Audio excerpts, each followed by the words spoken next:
At sa punto pong ito, makakausap po natin sa linya ng telepono si La Trinidad Benguet Mayor Roderick Awingan. Mayor Awingan, magandang gabi po. Dayan Kerer po ito ng Ulat Bayan sa PTV. So magandang hapon din po.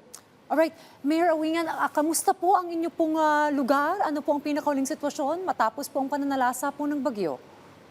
Opo, so hanggang ngayon po ay inuulan pa po yung ating bayan at alam ko po lahat din po yung mga bayan ng Benguet ay talagang nararanasan yung ulan pong ito hanggang sa ngayon po.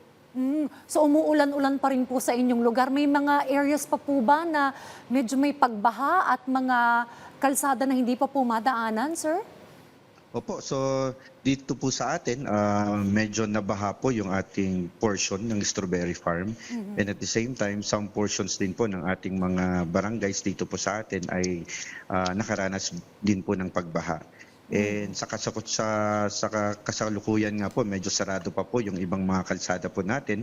Kasama po dito yung Lubas Ambyong Road na nakasara, and at the same time yung Benguet Nueva Vizcaya Road. At yung Longlong Baliti Road naman ay sarado rin po. Sa kasalukuyan, ino-open din po ito ng ating kawani ng Department of Public Works and Highways. Pero dahil po sa some areas nito ay talagang gumagalaw pa po yung lupa, ay hindi pa po siya pwedeng daanan ng ating motorista. As we speak po, Mayor, may sinasagawa po bang clearing operations doon po sa mga lugar?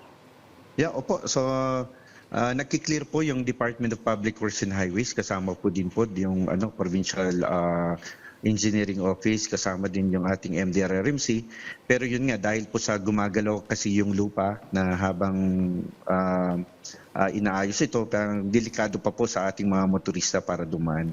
Kaya mas maganda pag isara muna natin, and siguro bukas pag medyo gumaganda yung panahon, balik trabaho ulit para po i-clear yung ating mga kalsada. Okay. Mayor, nabanggit yung kanina yung tungkol doon sa strawberry farm na alam naman po namin ay sikat at dinarayo po ito. Well, ano po yung mga nakalatag po kayong plano para po siguro bumalik po, makarecover from the situation po, Mayor? Opo.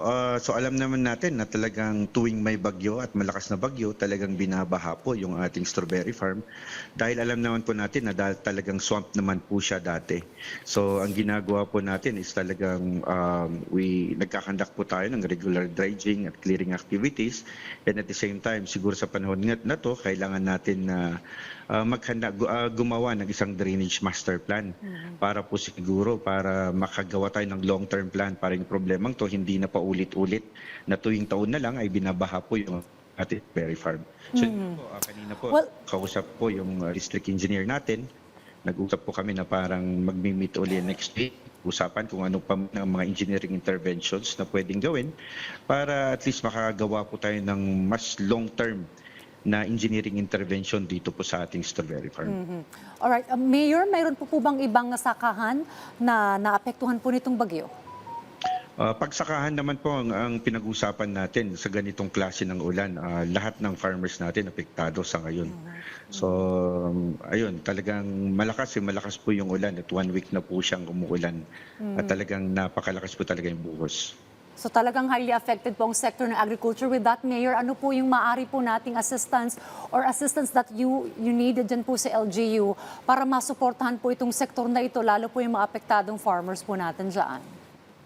So again, so sa ngayon, alam natin na mag-aaray na sila pagkatapos siguro ng bagyong to dahil konti yung anihin na gulay. And at the same time, siguradong tataas din ng presyo nito pagkatapos ng bagyong to. So again, yung assistance na pwede nating ibigay sa kanila, siguro mga farm inputs, kung ano pa man tulong. At humihingi tayo ngayon sa Department of Agriculture kung ano pa man yung pwede nating itulong sa mga apektadong farmers natin. Supply po ng kuryente, tubig at linya po ng komunikasyon na Mayor, kamusta po dyan? Opo, yung supply naman po ng kuryente, medyo may mga isolated na barangay po tayo na nawalan, tulad po dyan sa may bandang Budiwang, sa may Binang, and sa may Purok 2 at Purok 3 sa may Tawang, isang barangay lang po to. Fortunately, medyo masipag naman po yung Beneco natin at talagang ginagawan po ng atensyon at para po ma-resolve kagad-agad yung pagbabalik ng kuryente sa kanilang lugar. Mayor, may mga residente po ba na nasa evacuation center pa rin po hanggang sa ngayon?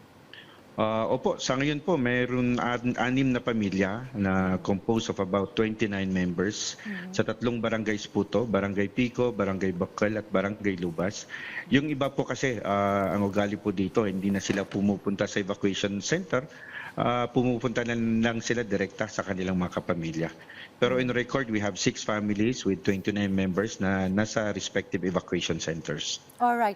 Mayor, regarding naman po doon sa napaulat na nasawi dahil po doon sa landslide, ano na po yung mga tulong na naihatid po sa kanila, both from national and local government po, Mayor?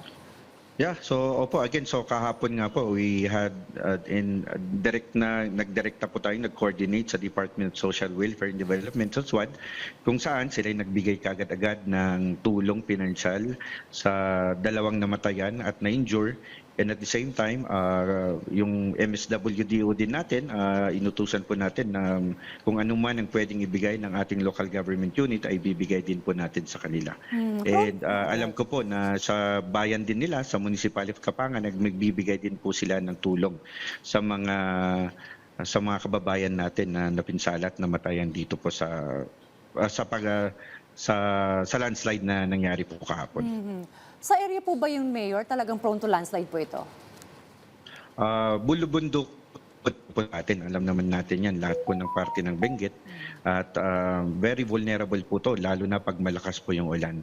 So for the last 3 days talagang naka-receive po tayo ng an average of 200 mm na ulan. So that was a continuous 3 days, talagang vulnerable po talaga lahat po ng area dito po sa atin. Alright, bilang pagtatapos na lamang po, Mayor, ano po ang inyong mensahe sa mga residente po ng La Trinidad, lalo na tuloy-tuloy pa nga rin po itong pag-ulan po, Mayor?